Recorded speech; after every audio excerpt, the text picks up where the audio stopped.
As a journalist, I've covered many stories about poverty, about people who've been written off. Anthony would fit into the statistics nicely. He's poor, comes from a broken family, and lives in a bad neighborhood in Chicago. But Anthony is only 9 years old. I wanted you to meet him before he, too, is written off. Mommy. On the first day of my visit, Anthony took me on a tour of his neighborhood and told me about his friend who owns a gun. It was all very matter of fact.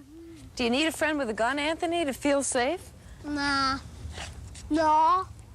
Because, like, I can have no friends, no weapons, and, still feel safe. Because of these. Because of what? My hands. They're weapons. Yeah. Yeah, come on. I'm serious, too. But still, like, I only use them in case if someone's like trying to beat me up or something. Because like I don't start trouble comes to me. Take the L train north of the Chicago Loop, and like Anthony says, trouble will come to you. This is Uptown, one of the last holdouts for the have-nots. 20 square blocks where 1 out of every 4 people lives below the poverty line, the line that helps push many of Uptown's children into drugs and gangs and prostitution. This is the kind of neighborhood also that makes it easy for a little boy early on to identify the losers in life. Anthony, let's see the guys over there. Yeah. Is that kind of typical in the neighborhood? Oh, yeah. Especially on that street over there. What? Huh?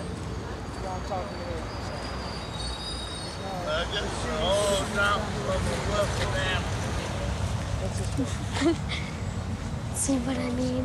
Yeah. Hey, don't you get scared? Shut up.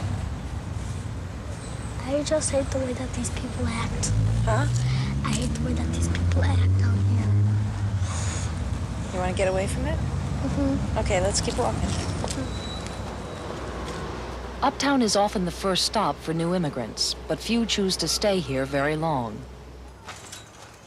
Anthony was born in Uptown, and he has no choice. His father lives in Wisconsin and rarely visits. And during my stay, his mother, after a fight with her boyfriend, disappeared. Anthony is used to that.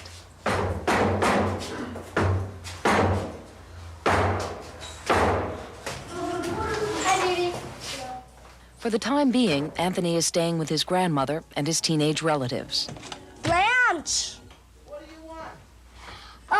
Does a Blanche get a pencil? No, okay. I am supposed to be writing a story. When Anthony's mom is gone, family is whoever happens to be around. Where's your mom today, Anthony? She's probably visiting friends. When's the last time that you saw her? Wednesday, Thursday. Really? Mm-hmm. Maybe 2 days ago? But still, like, I know that, like, she isn't out getting drunk and beat up and all that. I know that for a fact. Did you used to live with your dad? Yes. Tell me about that, when you lived with him. How come you lived with him? No comment. No comment, no comment, You no don't like comment. to talk about that? No. No. Was it a good time? I'll tell you one thing. It felt like I was down, down, down, down, down, down, down. Poor Anthony. Poor Anthony? Yeah. Yeah. I'm serious, too. When his mom and dad separated, everything went kaput because he went with his dad for 3 years and he came back to his mom and then he went back to his dad. And it was like confusing. I don't know. He's like thinking in his mind, I don't know who loves me. I mean, I'm getting shoved back around and around, you know, and I don't know who loves me. When I met them last fall, Anthony's Aunt Dee Dee was 17, Aunt Angie, 14, and pregnant. Uncle Tommy, 18, a high school dropout and out of work. Dooley is their friend. They live on welfare. All of them have learned on the streets of Uptown. Would I teach them to respect at people older than him. Whether they're old people or young people, that's what we try to put into his head, to respect people and to obey what he is told to do, you know? And to do as best as he can in school. Yeah, but when you teach him, you gotta show him. You can't just teach. You just can't tell him. You know, you gotta show him through your own self. You gotta.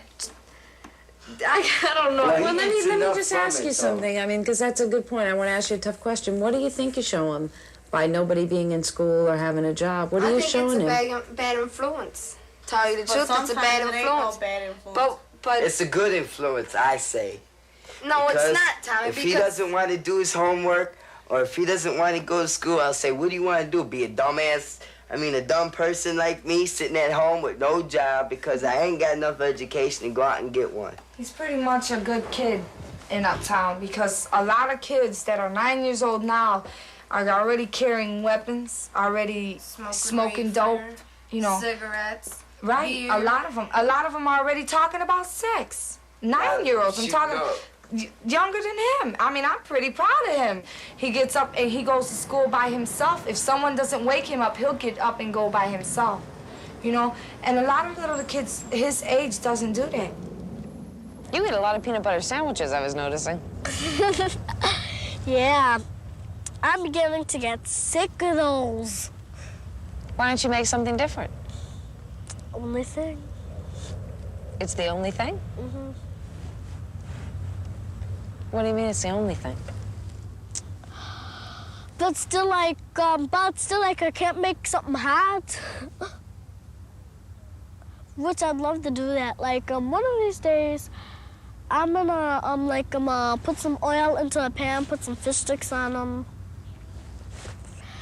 cook them, put them in a little, baggie to keep the heat in.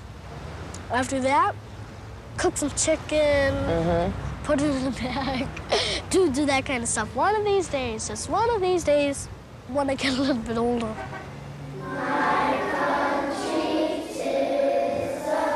Anthony is considered a better student than most, but there's something else that has separated him from the others in his class. His teacher last year was Ruth Gilbert.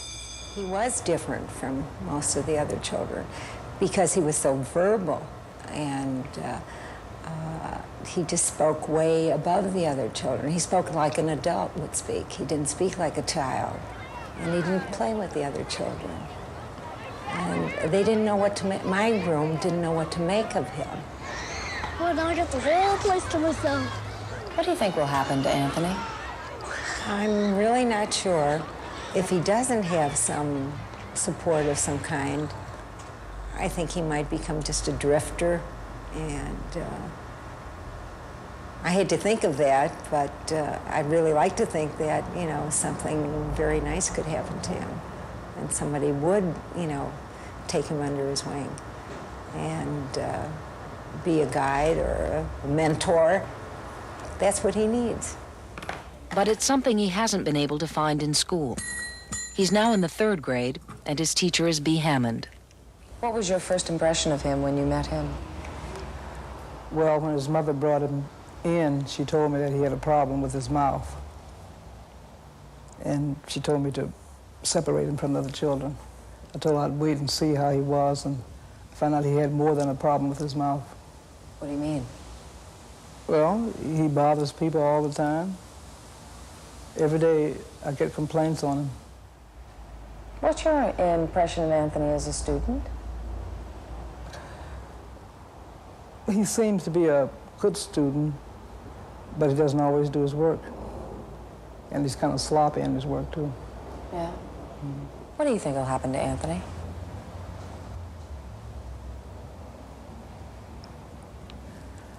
Well, I had some other children who had problems like Anthony, and some of those children are serving time for murder. Do you worry about kids like Anthony?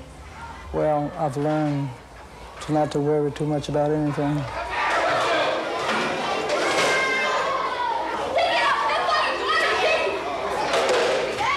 The lesson that gets reinforced here is that being tough is the only way for these kids to survive, in school or on the streets.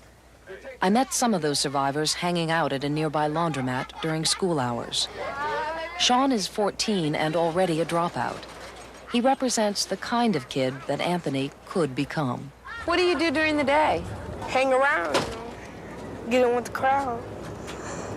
Who's the crowd? Why y'all here anyways? We just wanted to talk to kids in Uptown about what it's like to live here, and I wanted to get your feelings. And so I'm not saying it's the best, but, you know, it's not the worst.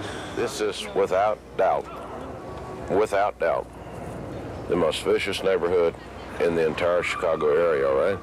They will rob, they will steal from you, they will take everything you possess and take it away from you.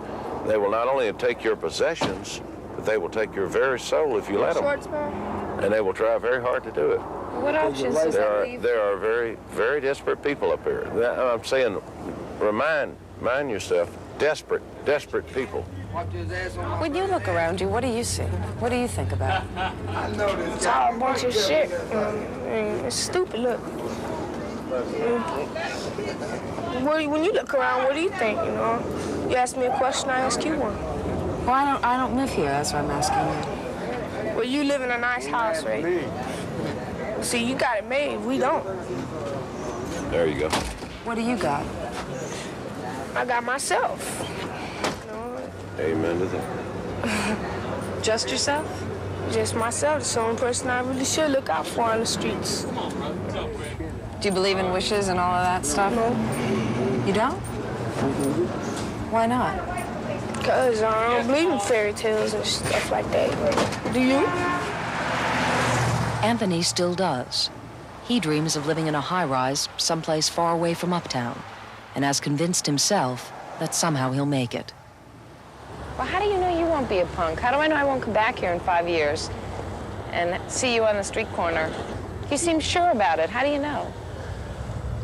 Because, like, I know that, like, I can control myself.